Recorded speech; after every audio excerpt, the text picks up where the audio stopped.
Mangwanani akanaka tinokugamuchirai kwose kwamungava muri kumativi mana enyika. Tadzoka zvekare nemamwe masecrets nemaconfessions. On this episode I'll be playing for you my voice notes andaka receiver, so sit back and listen tuone kuti vana Haidi vangabatsirikana sei. Mukomana she again nditange kukudza inorondo yedu isusu vana Mbama vangu. Inini vanaomba mamai vangu takazvarwa tiri 7, vakomana 2, vasikana 5. Saka baba vangu vakashaya kare. I think ndandiri grateful pavakashaya, tikasara tichengetwa namai kusvika patiri pano. Isusu vamwe takabudawo takaenda kunyika dzivatorwa kwatiri kugara, kumba kukasara mai nasisi 2. Saka urwere hwakazopinda mumba mukomanashi, urwere hwakapinda mumba mamai vangu. Yakatanga hanzvadzi yangu 2018, akatanga kurwara 2018 iyoyo munana January, atondibvakachira kubva kumba kwake achiuya kwandinogara. Akatouya achitofamba, ndikatogara naye, but aiti handisi kunzwa zvakanaka, handisi kukwanisa kuenda kutoilet. Ndikamuendesa kadhokta, akarapwa, akapiwa mapiritsi aye kuti munhu ukwanise kuenda kutoilet. Zvairamba kusvikira hanzvadzi yangu paenda toona kuti munhu zvaakutorwara, akuti akadya chikafu chese airutsa chikafu chese, but zvinhu zvaanenge adya hazvisirizvo zvaairutsa. Airutsa zvinhu zvakaita sedoro doro remavele riye chibuku ndo chaairutsa. Iye anenge adya sadza, but airutsa zvinhu zvisirizvo. Saka problem yakaramba ichikura mukomanashi, yakaramba ichikura, problem ichikura, achirwara kusvikira ndatoona kuti munhu apera kuonda, kusara amabhonzo mukomanashi. Tichikaenda kuchipatara chirwere hachaioneka. Muna August vatatomitira birthday party kake, kati hanzvadzi katimbokuitirawo birthday. Vatamitira birthday rake muna August, tikatofara. Akatotaura kati mupenyu wangu wese handisana mbetirwa birthday party. Yenge iri 40 years. Zvandaitirwa birthday party yo ndichararama ini? Kati aiwa, kufara hanzvadzi, kufara. Kwakubva zvazoita wese, kwakutoona neveukama kuti nyaya apanapa ndeyekuti mukomana aitese aende kumusha. Kwabva tatokontributa mari. Mota yabva yadirwa peturu, yabva yabva kuno kwatinogara kuendesa munhu kumusha. Achisvika kumusha, mama vanga varipo nanasisi 2 vanogara vanga vari kumusha ikoko. Achisvika kumusha, urwere hwakabva hwatomboita zviri nani, but after 2 days pakatsvagwa munhu akauya kuzomubatsira, because zvinhu zvacho zvaita kunge chivanhu. Akauya akabviswa kamba iye ndo yaakauya akabviswa, and then akabviswa nechimwe chinhu futi, akatomboita zviri nani. Saka hanzi aita kunge ari kuyamwiwa mvura munyama, zvekuti zvawamona nhasi makuseni hazvisizvo zvawaizomuona ari. Kwabva aendeswa kuparirenyatwa. Vasvika kuparirenyatwa, vachitosvika kwekwe munhu akatorwa mafitsi ekutoradza kuti munhu mweya wakutobuda. Aibva iswa paoxygen, vazvamboita zviri nani, zvikanzi munhu nyaya iri kare inyaya yekuti haasi kukwanisa kuenda kutoilet. Saka tokwanisa kumita inonzi scoop. Tikamita scoop, hura hwake huvhurika, anobva aita zviri right. Abva abhuka scoop, akatoitwa scoop, akatoita zviritori nani. aiwa batodischargwa muchipatara muya, akatoenda kumba akanogara 2 weeks. Akutoti vasikana, kunoku zvinhu zviri kuita zviri nani, chandakuda ndechekuti mutumire building materials then pamba tipa renovate. Kati aiwa kana zvakadaro zvinokudzwa hanzvadzi totumira. Manhero acho zvakabva zvakwidza bhadzo rehobha renyatwa. Achisvika kwekwe hobha renyatwa, achibva anofanirwa kumutora mvura yemudumbu. Vakamutora mvura vamutora mvura yechibva yanochekwa, kwakubva yatoonekwa kuti munhu ane munhu ane kenza.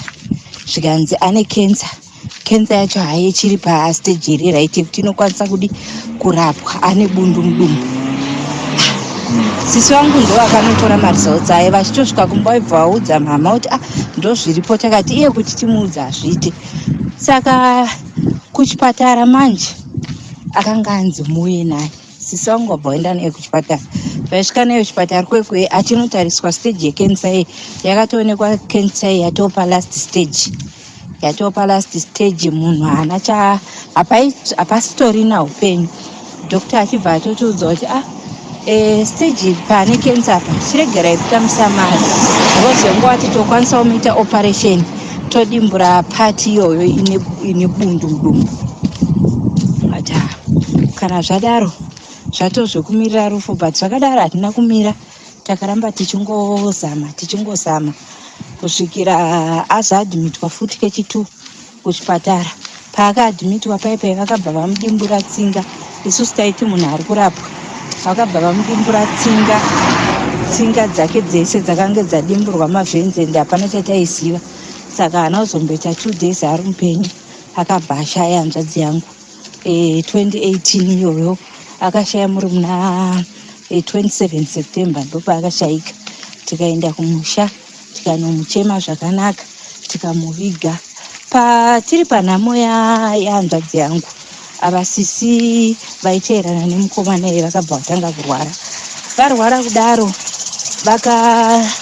kurwara kwavakaita vakabuda kapimpo pakati pemagara, pamusoro panoita tsvinapa. Sori mukomana asina kutaura mashoko asiriwo, but ndoda kuzama kuti munyatsonzwisisa nyaya yangu zvayakaita. Vaita kabundu kaikaya, vaita kabundu kaikai, vakabva vaenda kuchipatara. Zvikanzi aiwa hakabundu kanopera.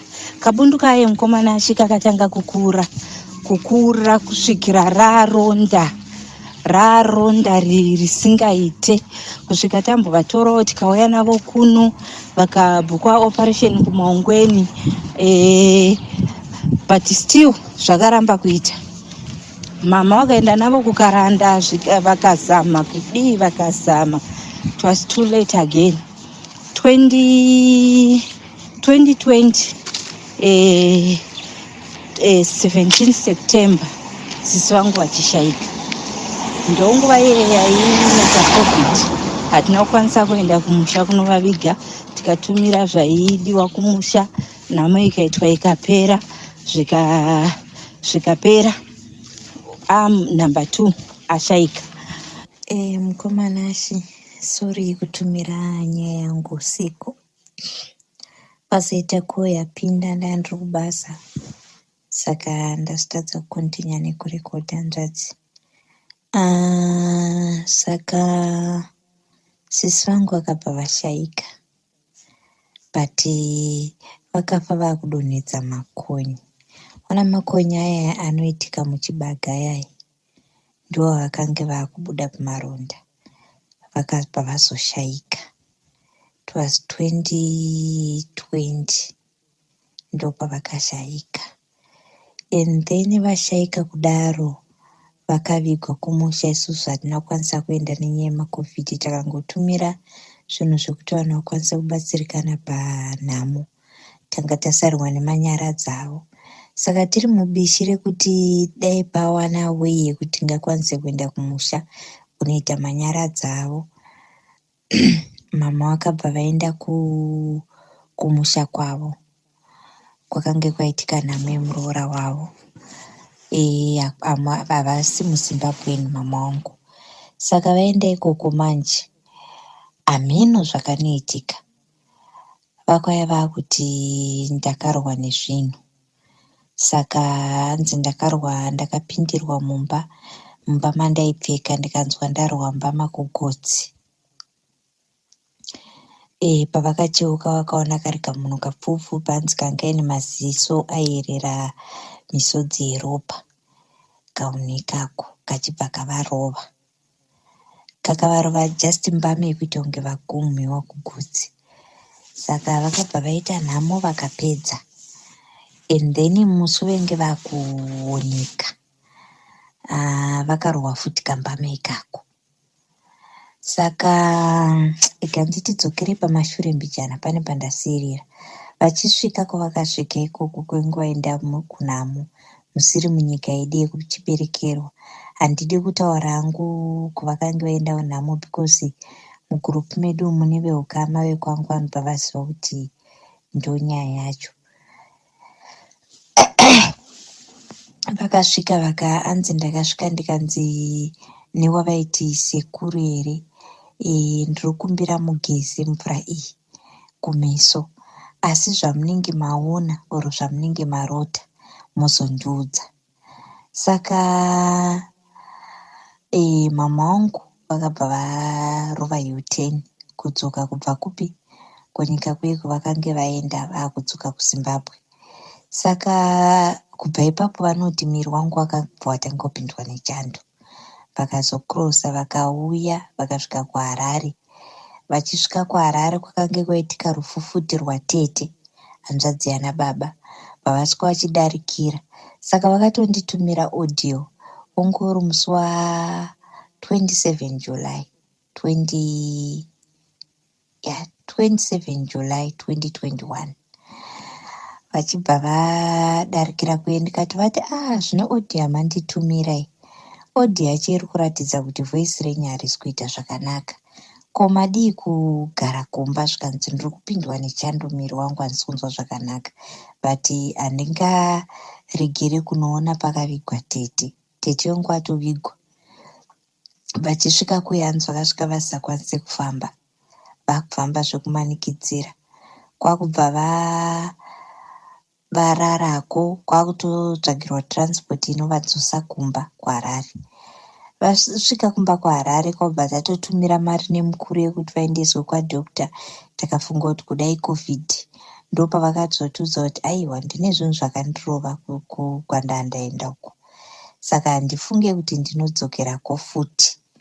Mwari akandichengeta handidzokereko. Tikamhanya vaendesa kumadhoktasi, isusu tanga tiri kuno 28 vakabva kwavakange vaenda kunhamo musi wa30 kuti 1 kuti mama vari kungorwara zviye, vari kungorwara. Musi wa2 kunze kweedza taakuenda musi wa3, mama vakabva vashaika mukomanashi. Vakabva vashaika mama. Handina kukwanisa kuenda kunovachengeta because ini ndakanga ndakazvitakura, asi vamwe hanzvadzi dzangu nanasisi vangu vaive vari munomo vakakwanisa kumhanya vakaenda vakanochengeta mama. Vakadzoka.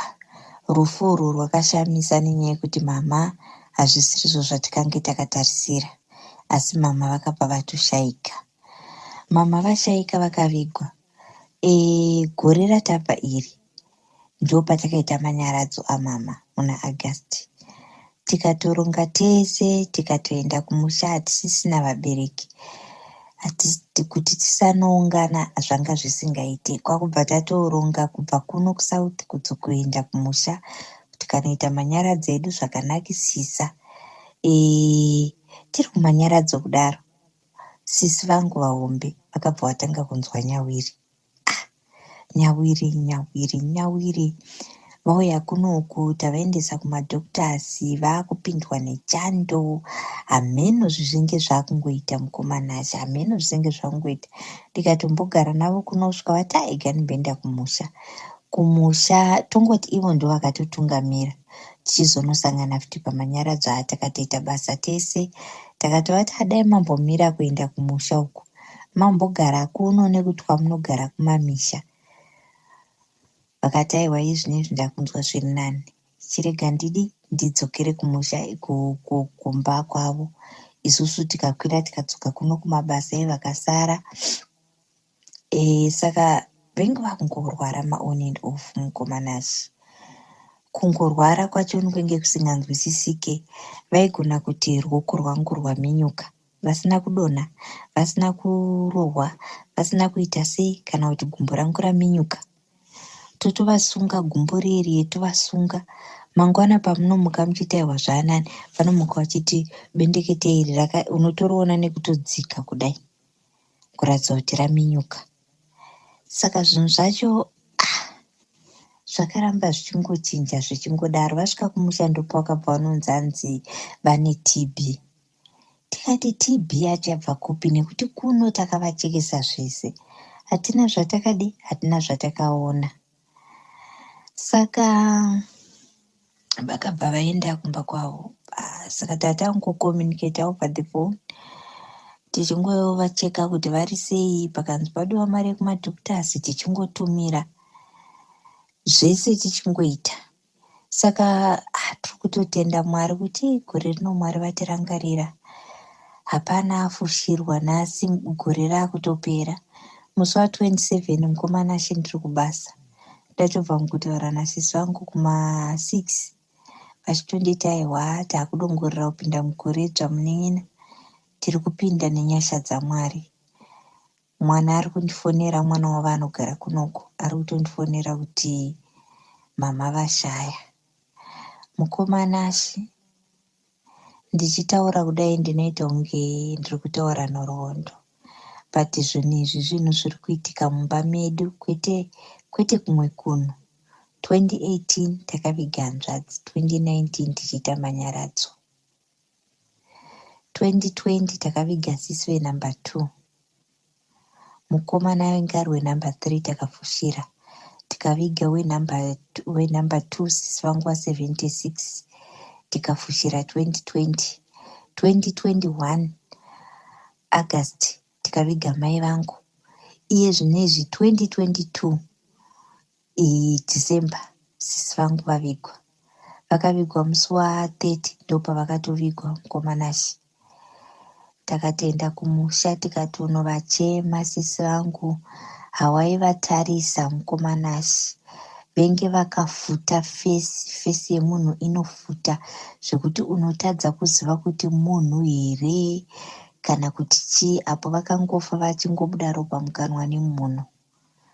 Saka mukomanashi, zvakaoma hanzvadzi, zvakaoma. Handichaziva kuti zviri muwiri yaMwari here kuti gore negore tanga tiri 7, iye zvino tasara ta4, 3 vasikana 1 mukomana.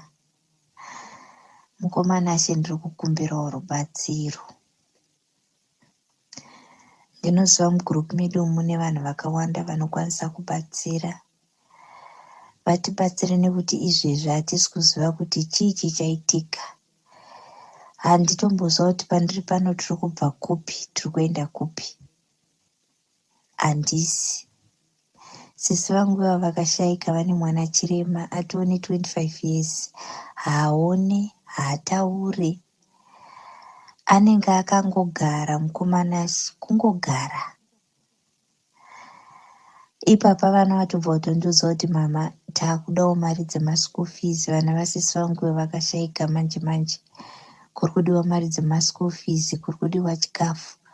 Mwari voramba vachingoti hafura here mukomanashi. Ndibatsire hanzvadzi, ndibatsire. Ndiri kuda vanobatsira, vanokwanisa kudzorera zvinhu izvi kune vari kuzviita. Ndozvandiri kuda. Vanokwanisa, tinoziva kuti hanzi chivi nechivi hachidzorerwi. Asi mukomanashi, ndinonamata. Muri kuona time yandiri kutumira audio iyi, kubva kutobata prayer ya12. Tinonamata mukomanashi, tinodedza Mwari, tinodeclare moto unopisa but zviri kushaya basa. Mukomana achivana kumba kwedu arwara haararame, angorwara chete itoziva kuti kwatokufa. Saka hanzvadzi, ndibatsirewo hanzvadzi. Ndatoona zvakatondirerukira kuti nditaure kwamuri, nditurire kwamuri, nekuti ini ndandiriwe namba 5 iye zvinezvi ndawa namba 2. Sisi vangu va81 ndo vatakuteedzera. Mitoro yatiri kuita kuzwa mukomana yakaoma. Amena hanzvadzi, ndibatsirewo. Kana muchinge maposta nyaya yangu mugondiudza, ndigoteera mucomment section futi ndichinzwawo zvanenge ndichiudzwa nevamwe. Ndatenda mukomana, muve nemangwanana akanaka. Mwari vakuchengetedzei, Mwari vakuitirei nyasha. Iyi ndiyo yanga iri voice note yandakareceiva kubva kuna Haidhi ari kutsvakawo rubatsiro. Regai ndibva ndaplaya the next voice note yakabva kuna Haidhi. Hello mukomana shamba, hello. Please vigawo chitupa changu. Tiri mukadzi ane 24 years, ndichangopinda marriage. Ndakaroorwa muna August. Saka munhu anga akandiroora anga akamboroora zvake kudhara. Aroora kudaro, uye mukadzi wake wakazonetsanawo nemukadzi wake zvakanetsana. Mukadzi pasiyana wake tiri pamba. Asi avana wake tiri kudaro ndo paakazorora weni. Then paakandiroora ndichisvika pamba, haana kundiintroduce kuna vabereki vake because vana vanga vari wega. Akanditi unosvika pamba iwewe uchiita sekunge musikana webasa. But haana kumbondiudza ndichiri kumba. Akazotondiudza ndakwira bhazi ndamutiza bhazi ndaigara kumusha chigara kwavari. Akazotondiudza ndatokwira bhazi kuti unosvika uri musikana webasa, zvokuti ingadai anga akandiudza ndichiri kumba ndaimbobvuma kutizira kune murume uyu. Zvino anditora ndaenda pamba, ndakasvika sekudaro, munhu akanditora haana kumbointroduceawo. Takangosvikawo semasvikiro atakaita pamba. Ndiri musikana webasa, munhu musikana webasa chichi, but ini mukomana shamba zvakandibata. Zvandibata kudaro ndakangogara ndifunga ndinenge ndakagara 2 weeks. Murume wangu anga ari kuno zvake kuSouth Africa. Afa atumira mari Rohwa ndakwira ndaya kuno kuSouth Africa. Ndasvika kuno kuSouth Africa now tane 6 months, uye une January unoenda 6. Mukadzi wake first wife kendimbodzoke kumashure mbichana. Iye ndagara kuno ku6 months ndizondagara idzi. Akandiudza kuti uchamboenda kumbonoona chivana kumusha. Ndakati it's fine. Zvadaro mukomana shamba ndakagara ndichitarisira kuti munhu achanditsvagira mari kuti ndiende ndogara nevana. Uye ini ndiri munhu anongofarira zvevana, handizivi kuti chii. Ndiri munhu anongofarira kugara nevana zvezve. Handizivi kuti kwandaigara ndokunga kuine wana here. That's why ndakajarirana newana stereke. Ndakati it's fine. But mukomana shamba rimwe zuva ndakagara masikati, ndapedza zvangu kunwa tii, ndakanzwa foni yopinda mufoni mangu. Zvakanzi ndafonera mukadzi wangu. Zvakanzi ndamufonera kuti auya anogara newana abve kubasa kwaari, antaura hangu kwaari. Zvakanzi ndamufonera kuti abve kubasa kwaari auya agare newana, nawo ari kuZimbabwe akauya kuChristmas. Ndakati it's okay. Apa mukomana shamba munhu anga ndiri ndikutsvagira mari uende kumusha. Ndakashaya kana ndine mukanwa, ndakaita kuomerwa chakuti adoza kuti ndopindura ndichiti kudii. Panguva yezvakandibata ndakaita stress. Adaro vanditi ndichatsvagira mukadzi bekulodya, then ndichimutengera chikafu achigara zvake nevana wake. Ini handina chandakakwanisa kutaura nekuti vanhu vangu vafonerana kudhara watowirirana. Mushure mekunge ini ndanzi ndikukutsvagira mari uende kumusha. Zvadaro mukomana shamba ndakashaya kana rekupindura kana rekudii zvaro. Pandambosiya nyaya yakadaro, pandatomboita kunge ndakanganwa, nyaya yakandiremera. Pandaudzawo munyai akaendesa tsvakirai kuno kumba kwedu. Hapana munhu anakwanisa kutaurira kunze kwemunyai. Ndakati ndozvikuita sei? Ndozvataura murume wangu. Munozvionawo sei? Zvakanzi zvinenge amunyai anombotaura hake zvakaipa kana kumboti angataura zvakaipa ningamunyebera. Zvakanzi zviripo kuti vana vagare naamai wacho, asi dai zvanga zviri zvekunzwi vana naamai wavo kuvabereki wavo zvainzwisisika, kwete kuti vachivatsvagira hembe yekuloja, vachivatengera chikafu, kumaguma kwazvo zvinopedzera zvaita sei. Vanangoti inini ndakana chandakambomupindura bhozi wanga watowirirana kudhara waenda vanhu wanga watowirirana. Saka ndakabva ndavharirwa kunze vandashaya chekutaura. Zvadaro pepa yamukoma neshamba nyaya wangu adaro pepa, inini bva ndatombonyarara nyaya ichida kunoti mumwe wangu ari kumbofungei sezvo angawirirana dhara nefirst wife yake adidi pai watotaura watowirirana. Rimwe zuva murume abva kubasa andibvunza nyaya iyai, zvikanzi unozviona sei? Ndati inini handi manga makawirirana kare. Kana manga makawirirana kare it's fine. Vandanyarara mukoma neshamba. Hapana kupera zvimazuva ndikangonzwa nyaya iyi. Handidi kutaura mazita mukoma neshamba, please ID. Nyaya iyi ndakaiona ichiramba ichingotenderera ende murume wangu aratidza kuti ari kucommunicata nefirst wife yake pafoni yake. Tadaro hameno kuti akazofungei murume wangu, kuti akazofungei pamusoro penyaya iyi, because inini paakandibvunza ndachandakambomupindura kana kumbodii, kuti akazvona kuti munhu zvandakuita zvaitita sehandi haasi kutwara. Nyaya iye ndakungonzwa nyaya yemukadzi ichiramba ichingotenderera muraundi isiri kuda kubuda muraundi. Ndakamubvunza mumwe wangu mune zvakanaka. Ndakati chimbonyatsonditaurira, handinomboita zvehasha, ndiri munhu ane respect, ndiri munhu wekwamushoko usingamboite. Ndine respect uye ndine hunhu. Ndakamubvunza mumwe wangu mune zvakanaka, kwapa murume wangu abafambisa sei? Zvakanzi handina kuona anza svinu, handingade kuti akanditi chakati, asi anza chaicho handina kuiona. Nyaya yakamutsisa hondo mukoma neshamba, yakamutsisa hondo.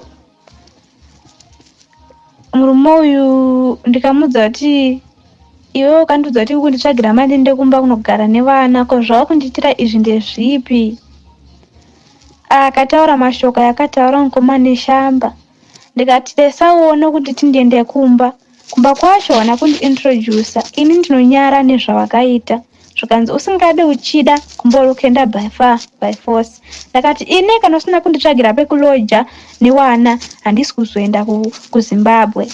Zvikanzi zvinobatsirei kuti ini ndikutsvagire imba 2 minutes yodzoka kuno. Ndakati aiwa, sezvo uri kuti kunoka usuda kugara kwenguva yakareba muna June ukaenda kumba, ndinenge ndakungogara zvangu ikoko wozongouya hako, zvinenge zvisina pressure. Handiziva kuti ndakatadza here mukoma neshamba. Please macomment section ngaandibatsirewo. Zvakanzi hazvisi kuita izvozvo zvauri kutaura, kumba uchakaenda by force usingade uchida. Ini ndakati kumba handisi kuzoenda, shuwa nharo ndakadzikaka mukoma neshamba. Zvadaro tagara takazoudzana mashoko ina handina kutaura hangu chakaibva pamusoro pemurume wangu, but murume wangu inini mushure mekunge ndamubvunza nyaya yemukadzi wake wekutanga kuti ko ndezvipi zvamaoda kundiitira, nditsvagire imba chichi, kanzi hazviite izvozvo zvekuti nditsvagire musikana webasa, ndikutsvagire iwewe imba. Then wana wangu kana ndakuwaku wewe kuno kundwasiya wari pamba pekuloja nemusikana webasa azviite. Ndikati no, inini wana ndikungetera magepi awakaita chi kubva kuvabereki wako. Hauna kundindijosa kana ndakungoya kuno kwana tinongowasiya kwagogo. Kana chizotsvaga kumusikana webasa wasiya wari kwagogo. Ndo pakatangira hondo mukomana neshamba. Murume akasvika pakundiudza kuti wana wake ndikambogara nawo zvangu nguva diki. Hapana utsinye wandakamboitira wana wake, handidi kunyepa. Ndakabatawo sewana wamai wangu, sewana wakabva mudumbu rangu.